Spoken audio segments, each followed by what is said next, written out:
do people not expect objections or rejections? Like that everyone is gonna just be like, oh, well, great point, let's just move forward. My friends, if it was that easy, it would be called information giving and not sales. Think of rejections as questions. So instead of thinking of it as like, this person's attacking me, or I can't possibly push back or say, just like, it's a question.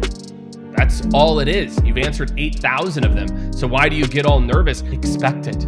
Know what your top 5 rejections or objections are and anticipate and come up with ways to answer those things.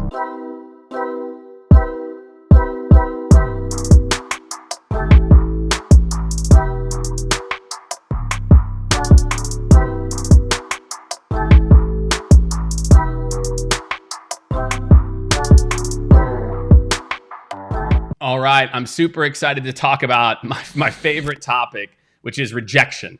And I think the reason I love to talk about this topic so much is so much of what we view as rejection is really just an opportunity to explain or actually to get a deal done. And too often we see rejection, and I talk about to teams and to companies about this all the time.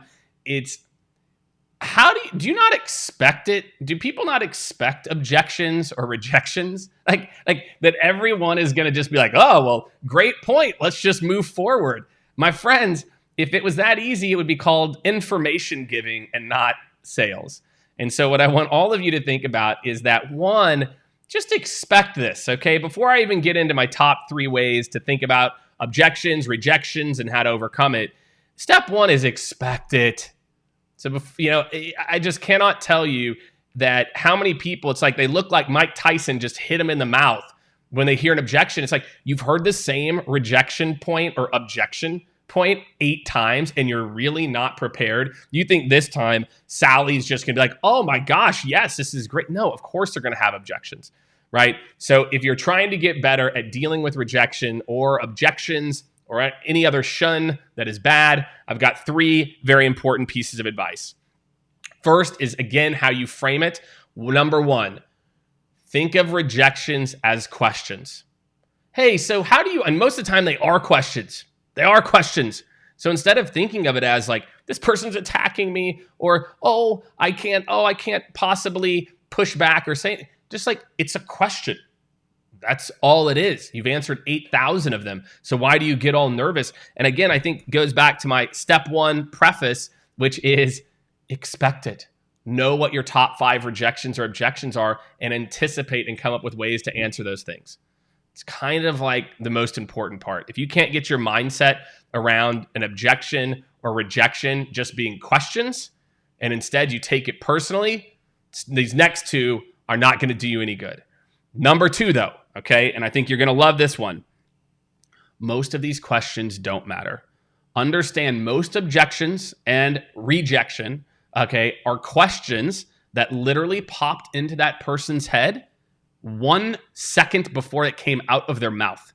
They're like sitting there, they're like, I need to look important. Oh, well, you mentioned that. How does that API integrate with our, other systems? And it's like, yuck, dude, we're not ready to talk about that, okay? So again, just come from this space to realize that these questions, right, number 1, number 2, aren't always really important. And that many times people are just asking a question because it randomly popped in their head, not because it's a must-have. And this is where I see a lot of sellers get into trouble and a lot of teams get into trouble and organizations, is they treat these objections like, he said API, that means we got to go build an API. No. Just a random question that literally popped in this dude's head 0.5 seconds ago, okay? So again, think about it that way. Most of these are just questions that popped in people's head that aren't that important anyway. And last, but certainly not least, okay? This is everyone's favorite, somewhat controversial, okay? So make sure if you're here now, you're watching this, some people love this, some people, don't love it necessarily, is a little acronym, and I don't remember exactly where I heard this, but it's called AIR, A-I-R, which is acknowledge, ignore, resume. And I get it. It sounds really bad, right? Acknowledge, ignore, resume. But when you take the first 2 points that I made before, step 1 is always acknowledge. I hear you. We as humans, Nobody ever acknowledges our feelings. Nobody ever acknowledges, anything. So just absolutely, I completely understand. By the way, that is my go-to. I use that exact phrase. Absolutely, I completely understand. Then you can just go forward with, again, because I know that most of these are, sometimes pricing is one that you confront head on. There's other ones that are very real, so you don't want to just ignore them. But most of them, it's like, that's a really great point. We're going to talk about that a little bit later. So next, I want to go through this. Hey, John. Hey, appreciate that. That is a great point. I'm actually going to get to that in about 7 or 8 minutes. So do you mind if we circle back then? Great. Okay, so next up, as opposed to derailing, right? You derail the meeting because you then go down this side track, right? So acknowledge, ignore, resume. Another way to do the ignore part, again, I even feel bad because I'm saying it, is you acknowledge it, absolutely, completely understand. That's something that, typically can come up, but it's a little bit later in the process. So I want to just get through a few elements and then we can talk about that, next meeting, if that's okay with you, right? Something like that, just to kind of move forward. So that's what I got for you. If you're worried about objection or rejection, step 1 is stop not expecting it and accept it. That's a good. Accept it, expect it, then some other exit, right? But all of you need to think about that. It's going to happen. Be prepared, okay? So my top 3, again, I'm going to give them to you. 1 is a rejection is just a question. It's an opportunity. Don't take it as more than that. Don't think, right? It's just that small thing, okay? Number 2, most of them aren't really important. It's just some random thing that they thought up to make small talk or get involved. And finally, number 3 is acknowledge, ignore, resume, right? That, again, because many of these aren't as important, all you need to do is make somebody feel heard, let them know it's going to be addressed in a little bit, and just keep on moving. That, my friends, those top 3 are going to help you to master any kind of rejection or objection scenario. I can promise you.